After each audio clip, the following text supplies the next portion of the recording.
కోట్లలో ఎవరో ఒకరే పొందే ఆత్మ సాక్షాత్కారాన్ని 27 సంవత్సరాల వయసులోనే పొందిన తపోనిష్ఠుడు సిద్ధగురు శ్రీ రమణానంద మహర్షివారు సంసారంలోనే ఉంటూ సంగత్వం లేకుండా ఎలా జీవించాలో ఆచరించి చూపిస్తున్న నిస్సంగుడు.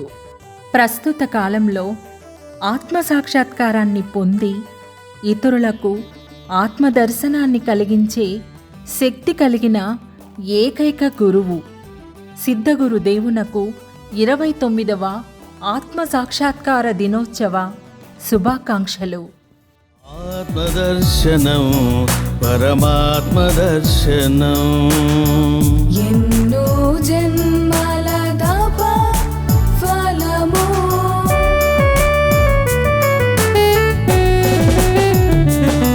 శ్రీ రమణానంద మహర్షి ఆత్మ సాక్షాత్కార మహోత్సవం. బ్రహ్మానుభూతిని పొందిన మహాపర్వదినం.